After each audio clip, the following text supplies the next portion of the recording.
내가 원하노니 깨끗함을 받으라는 제목으로 누가복음 5장 12절에서 16절의 말씀입니다.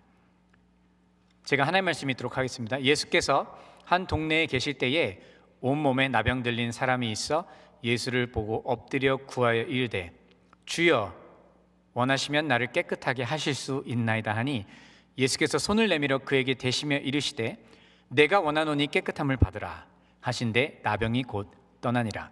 예수께서 그를 경고하시되 아무에게도 이르지 말고 가서 제사장에게 내 몸을 보이고 또 내가 깨끗하게 됨으로 인하여 모세가 명한 대로 예물을 드려 그들에게 입증하라 하셨더니 예수의 소문이 더욱 퍼지매 수많은 무리가 말씀도 듣고 자기 병도 고침을 받고자 하여 모여오되 예수는 물러가사 한적한 곳에서 기도하시니라.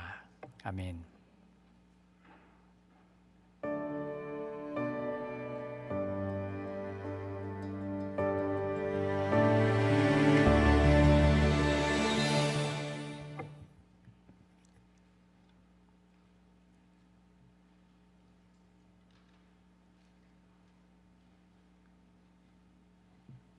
지금 저와 여러분은 예수님과 예수님의 사역에 대해서 계속해서 살펴보고 있습니다. 특별히 예수님의 공생의 초기의 사역들을 보고 있는데요. 예수님이 이제 갈릴리로 오신 이후에 가버나움이라는 동네를 중심으로 갈릴리 여러 지역을 다니시면서 하나님 나라의 복음을 선포하십니다. 오늘 본문은 그 사역들 가운데 한 동네, 그 이름이 지명이 구체적으로 나오 있지 않는 한 동네에서 일어났던 일을 다루고 있는데요. 예수님 앞에 한 나병 환자가 찾아온 사건입니다. 성경을 보시면 예수님께서 수많은 병자들을 고치셨다고 기록하고 있습니다.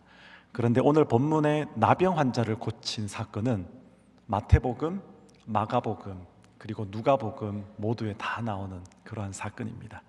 그만큼 중요하다는 것이겠죠. 그렇다면 왜 복음서 기자들은 이 사건을 한 목소리로 증언하고 있을까요?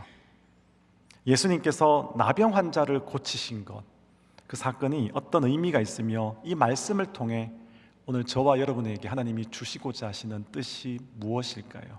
오늘 아침에는 이 질문을 가지고 예수님께 나온 나병 환자와 그리고 그에게 긍휼을 베풀어 주신 예수님에 대해서 한번 살펴보려고 합니다. 말씀을 통해 절망 속에서 믿음으로 나오는 자들을 밀어내지 않으시고 깨끗하게 회복시켜 주시는 예수님의 긍휼을 깊이 체험하는 시간 되기를 주님의 이름으로 축원드립니다.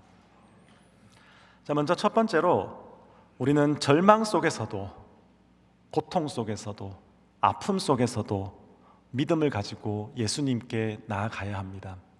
본문을 보시면 온 몸에 나병이 들린 한 사람이 절망과 같은 삶의 현실 속에서 예수님께 나아오고 있습니다. 제가 영락교회에 온 지 이제 6개월이 되었습니다. 그동안 저를 너무 사랑해 주셔서 정말 감사합니다. 근데 그 중에서 한 가지 정말 감사한 일이 더 있습니다. 그것은 성도님 중에서 가끔 저를 만나실 때마다 저에게 잘생겼다고 말씀해 주셨어요. 물론 저는 자기 객관화가 되어 있어요. 그래서 어떠한 마음으로 저를 응원해 주시는지 다 압니다. 그렇지만 그럼에도 너무나 감사해요. 왜냐하면 그런 따뜻한 말 한마디, 그런 말 한마디가 저에게는 큰 힘이 되고 또한 자존감을 세워가는 그러한 동력이 되기 때문입니다. 제가 중고등학교 때 얼굴에 여드름이 많았어요. 그래서 그 당시에는 피부를 어떻게 관리하는지도 모르고 남자들 맨날 나가서 운동하고 그러잖아요. 근데 운동하면 잘 씻어야 되는데 잘 안 씻죠. 그러다 보니까 피부가 좀 나빠지는데 제가 잘 관리를 하지 못해서 그래서 얼굴이 많이 안 좋아졌어요. 지금도 약간의 흔적이 남아 있습니다. 근데 문제는요, 단순하게 여드름이나 그런 피부 문제로 피부가 나빠졌다, 그것이 아니에요. 문제는 그 일로 제 마음이 사람들 앞에 좀 움츠러지는 그러한 일이 발생했다라는 것입니다. 사람들이 제 얼굴을 보면 괜히 신경 쓰이고 또 사람들 앞에 서는 것도 부담스럽고 또 누가 나를 어떻게 볼까 의식을 하게 되더라고요. 그냥 좀 피하게 되는 그러한 마음이 생기더라고요. 작은 피부의 문제도 사람의 마음을 이렇게 어렵게 만들 수가 있습니다. 그런데 여러분, 오늘 본문 말씀을 보시면 예수님께 나오는 사람은 어떤 사람입니까? 나병 환자인데 본문에서는 온몸에 나병이 걸렸다라고 이야기합니다. 보이는 곳만 나병이 든 것이 아니라 온몸에 나병이 든 사람이었습니다. 나병이 어떤 병인지는 대충 아시죠? 성경에서 말하는 나병은 오늘날 우리가 이야기하는 한센병만을 이야기하지 않습니다. 좀 더 광범위하게 심각한 피부 질환을 포함하는 그러한 병입니다. 피부가 상하고 몸의 온전함이 무너지고 사람의 외모도 그리고 삶을 고통스럽게 만드는 그러한 병입니다.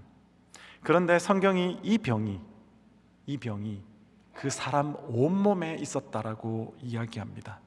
그것만으로도 그 사람이 얼마나 고통스러운 삶을 살고 있었는지 우리가 알 수가 있습니다.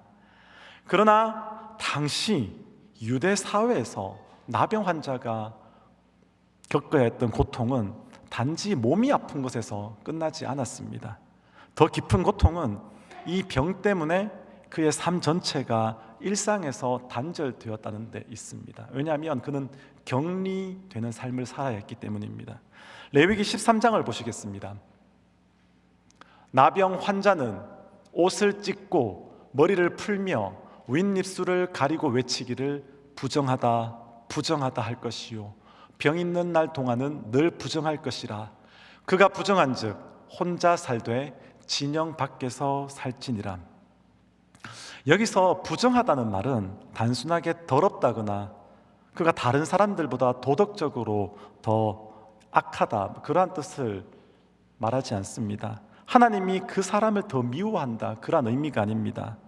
다만 이 나병은 몸에 나타난 죽음과 그리고 부패의 흔적으로 사람들에게 여겨졌고 실제로 병을 옮길 수도 있다는 그러한 두려움, 현실적인 두려움을 주었습니다. 그래서 그는 정결하게 되어지기 전까지는, 그 병이 다 낫기 전까지는 하나님의 백성의 공동체와 함께 있을 수가 없었어요. 그래서 그는 진영 밖에, 공동체 밖에 살아야 했습니다.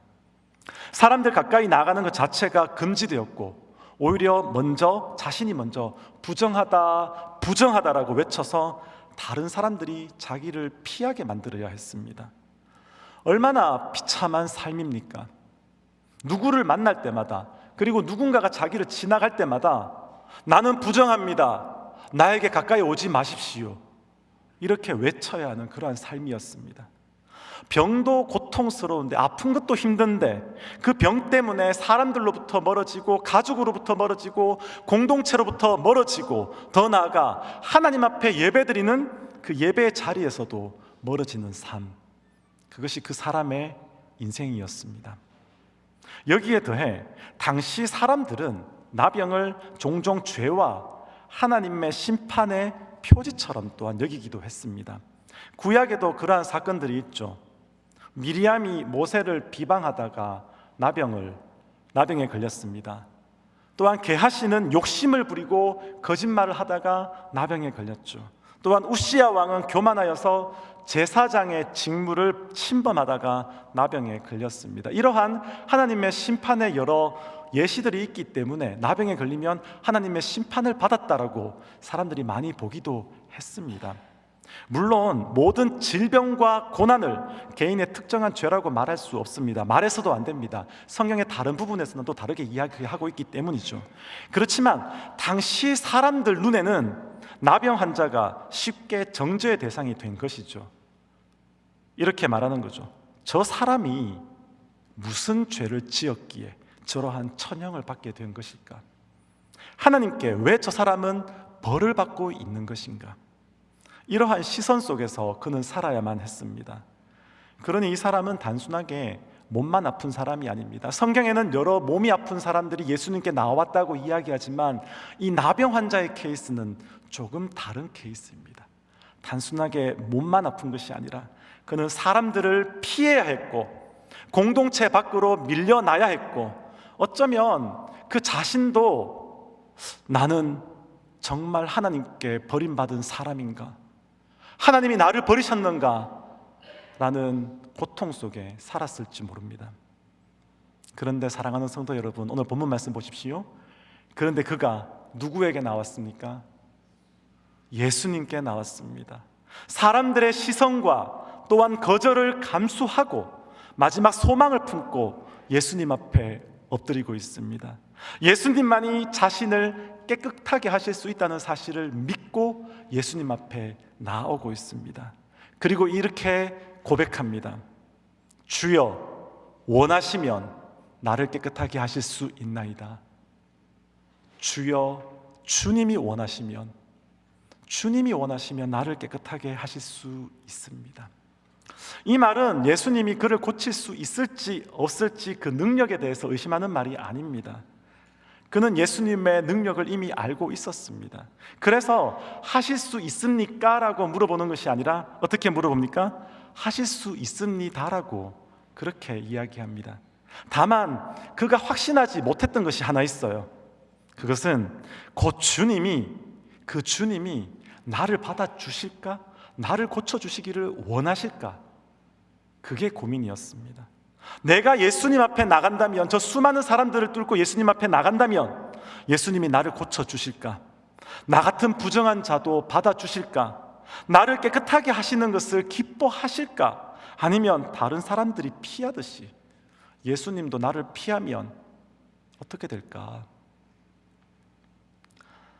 이처럼 나병 환자의 고백은 절망 속의 믿음의 행동이었고 동시에 큰 용기와 그리고 각오가 필요한 그런 행동이었습니다. 그는 자신의 절망적인 상황 속에서 예수님이 절대적으로 필요하다는 사실을 알았습니다. 저 예수님만이 나를 이 절망 속에서 구원해 내실 수 있다. 저 예수님만이 나의 유일한 소망이다. 이것을 믿었습니다. 사랑하는 성도 여러분, 이것이 믿음입니다. 믿음은 내가 괜찮아진 다음에, 내가 무엇을 갖춘 다음에, 내가 무엇을 한 다음에 예수님께 나아가는 것이 아닙니다.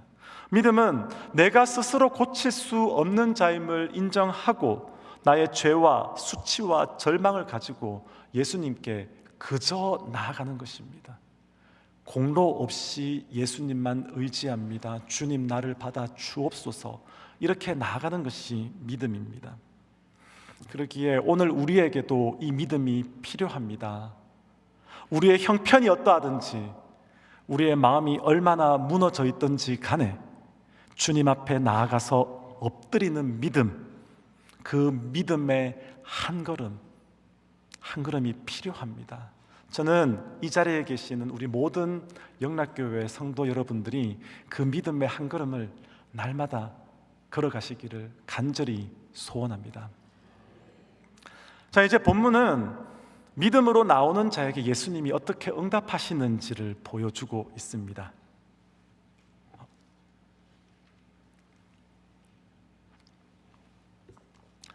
예수님은 자기에게 나오는 자, 믿음으로 나오는 자에게 긍휼을 베풀어 주십니다. 은혜를 베풀어 주십니다. 그리고 회복시켜 주시는데 완전하게 회복시켜 주십니다. 우리 13절을 보겠습니다. 예수께서 손을 내밀어 그에게 대시며 이르시되 내가 원하노니 깨끗함을 받으라 하신대 나병이 곧 떠나니라. 여러분, 나병 환자가 사람들 사이로 예수님께 나올 때 그 사람들은 어떻게 반응했을까요? 한번 생각해 보시기 바랍니다. 아마도 그를 보고 이제 피했겠죠. 물러섰겠죠. 그리고 가까이 오지 말라고 말도 했겠죠. 그리고 너 여기 오면 안 된다라고 그렇게 말하기도 했겠죠. 그러나 예수님은 그를 물리치지 않으셨습니다. 가까이 오지 말라 말씀하지 않으셨습니다. 오히려 예수님이 먼저 손을 내밀고 계십니다. 여러분, 손을 내밀었다는 것은 그 앞에 먼저 몸을 그를 향해 트셨다는 것을 전제하고 있습니다. 예수님이 나병 환자가 올 때 의식적으로 그를 멀리한 것이 아니라 예수님이 오히려 몸을 틀어서 그에게 가까이 가셨다는 거죠. 그래서 그에게 먼저 손을 내밀어 주셨습니다. 예수님의 긍휼과 자비, 은혜와 사랑의 손을 예수님께서 뻗어주신 것이죠. 사람들은 그를 피하려 했을지 몰라도 예수님은 그를 받아주셨습니다. 그런데 더 놀라운 사실이 무엇인 줄 아십니까? 그것은 예수님이 그를 향하여 몸을 틀고 손을 뻗으실 뿐만 아니라 또 무엇을 하셨습니까? 그를 만지셨습니다. 터치했다고 이야기하고 있어요. 그 사람은 나병 환자라고 말씀드렸죠. 온몸에 나병이 있다고 말씀드렸죠. 그러면 예수님이 터치했을 때 무엇을 만지겠습니까? 환부를 만지겠죠. 진물이 흐르는 그 나병을 만지겠죠. 예수님께서 그에게 손만 내민 게 아니라 그를 만지셨다. 예수님은 말씀만으로도 병을 고칠 수 있는 분이십니다. 실제로 그렇게 하시기도 하셨죠. 요한복음 4장에 보시면 왕의 한 신하가 예수님께 나와서 자기 아들을 고쳐달라고 간구합니다. 그 간구에 예수님께서 이렇게 말씀하시죠. 가라, 내 아들이 살아있다. 그리고 그 신하가 그 말씀을 믿고 갔을 때 어떻게 되었습니까? 그 아들이 살아났습니다. 예수님은 말씀하심으로 고칠 수 있는 분이십니다. 왜냐하면 예수님의 말씀에는 능력이 있기 때문입니다. 그런데 오늘 본문에서 예수님이 굳이 그를 만지세요. 굳이 그를 터치하세요. 온몸에 나병이 퍼져 있는 그 사람들이 전염과 부정함 때문에 두려워하며 피하던 그 사람의 몸에 예수님은 손을 대십니다. 어루만져 주십니다. 의도적으로 그를 향하여 손을 내밀고 그를 만지셨습니다. 율법으로 보면 율법을 어기는 거죠. 부정해지는 거죠. 그렇다면 예수님께서 율법을 어기신 것입니까? 아니죠. 예수님은 지금 그를 향하여서 은혜와 자비를 베푸심으로 율법이 말하고 있는 온전한 뜻을 성취하고 계십니다. 하나님이 자기 백성을 향해 가지신 참 긍휼과 회복의 모습을 실제로 보여주고 계시는 것이죠. 내가 이렇게 사랑한다. 하나님은 부정함을, 죄를 가볍게 여기시는 분은 아닙니다.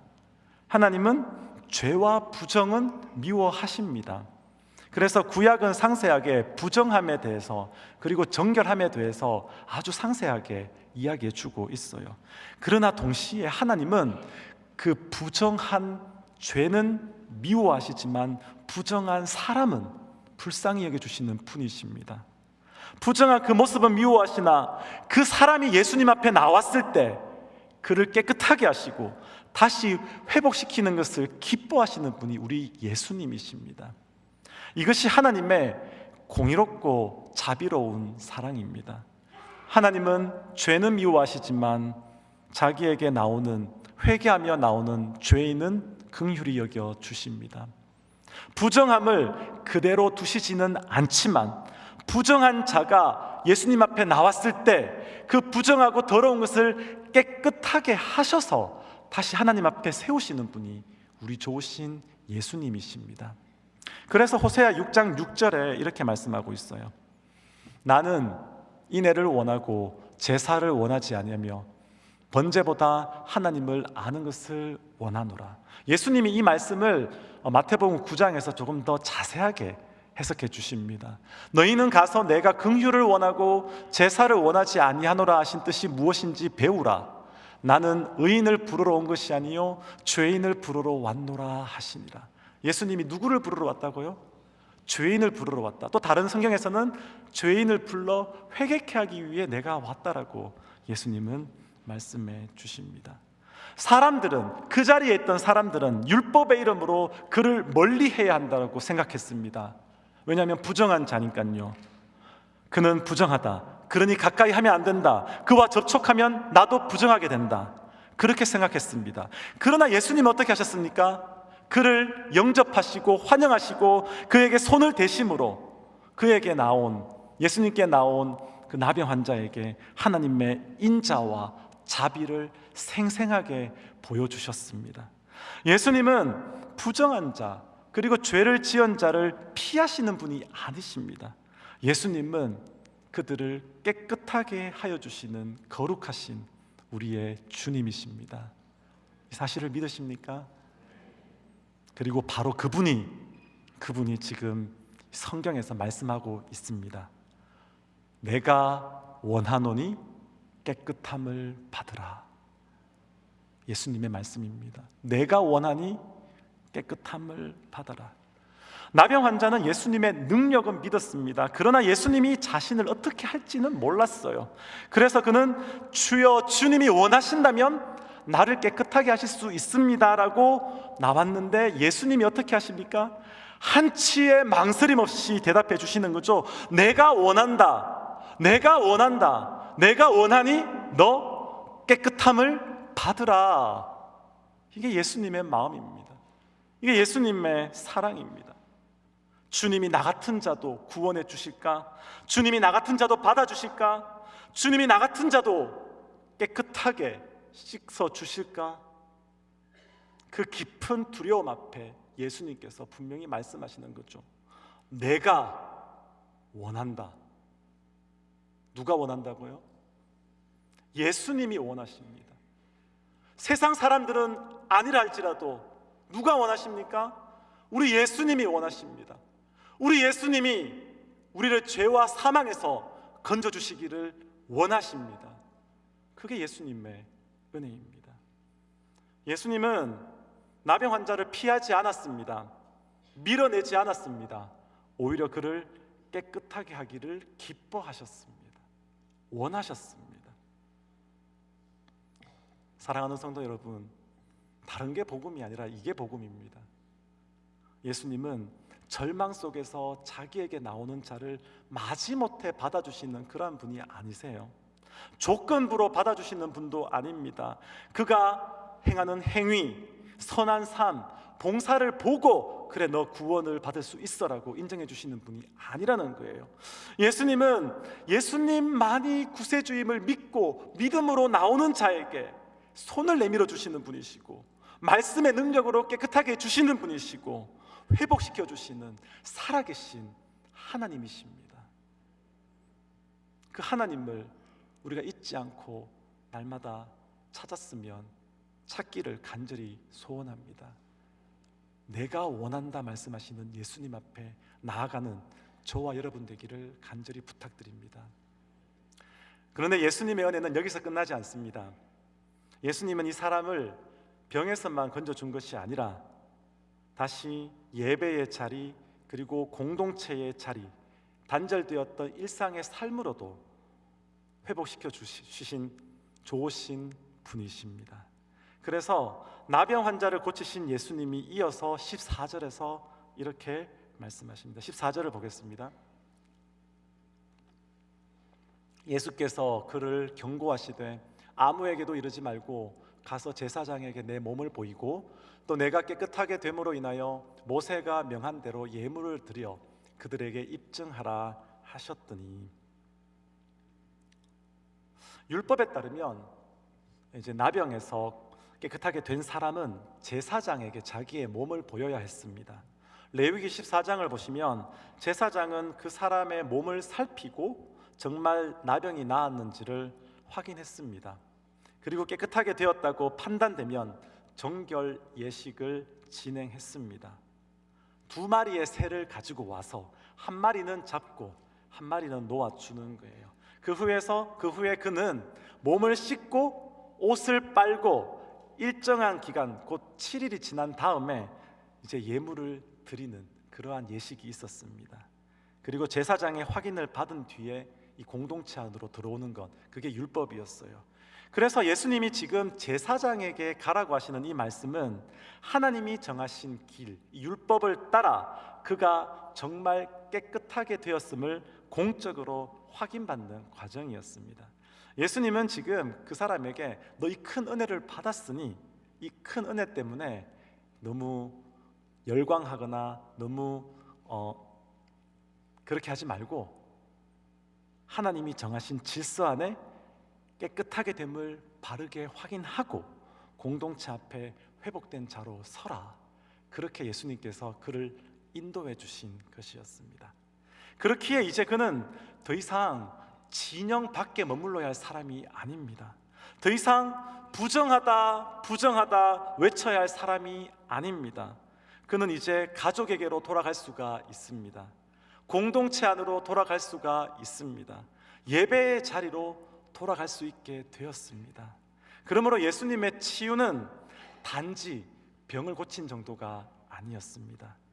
예수님은 그의 몸도 고치시고 그가 하나님 앞과 공동체 안으로 다시 설 수 있게 해주셨습니다. 이것이 예수님이 베푸신 완전한 회복이었습니다. 그러므로 사랑하는 성도 여러분, 예수님께 우리도 이 나병 환자와 같이 겸손히 나아가야 합니다. 나의 부끄러움이 있어도, 나의 죄가 커 보인다 할지라도, 나의 무너진 현실이 눈앞에 있다 할지라도 그래도 우리 주님께 나아가야 합니다. 예수님은 예수님께 나오는 자를 밀어내지 않으십니다. 내가 원하노니 깨끗함을 받으라 말씀해 주시는 좋으신 분이십니다. 나의 죄와 수치가 아무리 깊고 절망이 아무리 나를 덮는다 할지라도 주님은 그 모든 것을 아시고도 손을 내밀어 주시는 분이십니다. 사람들이 끝났다라고 말하는 그 인생에도 주님은 아니야, 끝이 아니야, 내가 회복시켜 줄게 말씀해 주시는 좋으신 분이십니다. 왜냐하면 예수님은 이 땅에 의인을 구원하러 오신 것이 아니라 죄인을 불러 회개케 하게 오신 구세주이시기 때문입니다. 자, 그렇다면 이제 마지막으로 주님의 긍휼을 받은 우리는 어떠한 공동체가 되어야 할까요? 우리 교회가 어떠한 모습으로 나아가야 할까요? 자, 우리는 이제 다시 연약한 지체들을 다시 세우는 긍휼의 공동체가 되어야 합니다. 곧 주님께서 나병 환자를 밀어내지 않으셨듯이 우리도 무너진 자를 예수님 안에서 다시 일어설 수 있도록 그렇게 도와주는 공동체가 되어야 합니다. 히브리서 10장을 보시면 이렇게 말씀합니다. 서로 돌아보아 사랑과 선행을 격려하며 모이기를 패하는 어떤 사람들의 습관과 같이 하지 말고 오직 권하여 그날이 가까움을 볼수록 더욱 그리하자. 여기 성경이 단지 모이라고 말씀하고 있지 않죠. 어떻게 말씀합니까? 서로 돌아보라라고 이야기하고 있습니다. 서로의 형편을 살피고 서로의 믿음을 격려하고 사랑과 선행으로 함께 주님을 바라보라고 권면하고 있습니다. 그러므로 교회 공동체는 단지 같은 시간에 같은 장소에 모이는 그러한 공동체가 아닙니다. 교회 공동체는 서로를 돌아보고 연약한 지체를 붙들어 주며 멀어진 지체가 다시 주님 앞에 설 수 있도록 함께 손을 내밀어 주는 그리스도의 몸된 교회입니다. 여러분, 교회가 커지고 사역이 많아질수록 모든 사람들을 세심하게 챙기기는 힘들 수도 있습니다. 우리 교회도 그러한 과정을 겪어왔고 지금도 겪고 있습니다. 그 과정 속에 마음이 연약해진 지체도 있고 또한 여러 사정으로 공동체에서 멀어져 가는 그러한 지체들도 있습니다. 그러나 오늘 말씀은 우리에게 다시 예수 그리스도의 그 마음을 다시 한번 더 보게 합니다. 예수님은 절망 속에 자신에게 나온 나병 환자를 밀어내지 않으셨습니다. 그의 몸만 고쳐주신 것이 아니라 그가 다시 예배의 자리와 그리고 공동체 안에 설 수 있도록 예수님은 인도해 주셨습니다. 그렇다면 저와 여러분도 예수님의 그 크신 은혜와 자비를 받았는데 멀어져 있는 지체들을 다시 돌아보아야 하지 않을까요? 장기간 교회에 나오지 않는 지체들에게 연락하고 그리고 그들의 형편도 묻고 그들이 다시 주님을 바라보면서 공동체 안에서 다시 함께 설 수 있도록 사랑으로 섬겨야 하지 않겠습니까? 이것이 올해 우리가 계속해서 기도하고 있는 우리의 표어. 우리 표어가 무엇입니까? 네, 우리 다시 한번 여기 있잖아요, 여기. 네, 우리 다시 한번 다 같이 교회 표어를 한번 읽어보도록 하겠습니다. 시작. 성령 안에서 하나 되는 교회. 이게 우리의 표어입니다. 성령 안에서 하나 되는 교회. 성령께서 우리를 예수님 안에서 하나 되게 하셨다면 우리도 또한 예수님 안에서 하나 된 지체를 서로 돌아보고 연락하고 서로 위해주고 감싸 안아야 하지 않겠습니까? 연약한 자를 밀어내지 마시고 멀어진 자를 잊지 마시고 기억하시고, 또한 우리 주변에 있는 무너진 자가 있다면, 힘들어하는 자가 있다면 그들을 붙들어서 다시 주님 앞에 설 수 있도록 함께 손을 내미는 그러한 공동체가 되기를 주님의 이름으로 부탁드립니다. 결론으로 말씀을 마무리하도록 하겠습니다. 복음서는 우리를 예수님에게로 초대합니다. 예수님은 지금도 자기에게 나오는 자들을 밀어내지 않으십니다. 그렇기에 오늘도 우리는 나병 환자처럼 예수님께 나아가야 합니다. 왜냐하면 예수님이 받아주시니까요. 그리고 우리뿐만이 아니라 우리도 긍휼을 받았기에, 예수님 우리에게 손을 내밀어 주셨기에 우리도 우리 지체에게 우리의 손을 내밀어 주고 서로 함께하는 그러한 공동체가 되어야 합니다.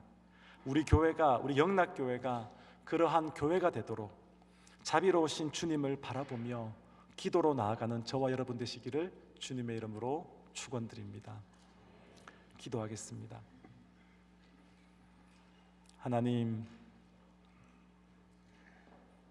나병 환자를 밀어내지 않으시고 품으신 그 예수님을 말씀을 통하여서 보았습니다. 하나님, 무너져 있지만, 너무나 힘이 들지만 그래도 주님 앞에 나온 주의 백성들이 있습니다. 주여, 우리를 받아주시옵소서. 주님, 내가 원한다 하신 그 말씀이 우리의 삶 속에도 이루어지게 인도하여 주시옵소서. 주님, 우리에게 말씀하여 주시옵소서. 내가 원하니 깨끗함을 받으라. 내가 원하니 내 삶이 평안하여 져라. 주님, 그러한 역사가 우리 성도님들 한 분 한 분의 삶에 있게 인도하여 주시옵소서. 감사하며 예수님 이름으로 기도합니다. 아멘. 우리 다 함께 일어나서 찬양하시도록 하겠습니다.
지금은 우리 주 예수 그리스도의 은혜와 하나님 아버지의 사랑과 성령의 은혜가 다시 한 번 더 예수님 앞에 나아가 주님의 은혜를 간구하기로 다짐하는 주의 백성들 머리 위에 지금부터 영원까지 함께 있을지어다. 아멘.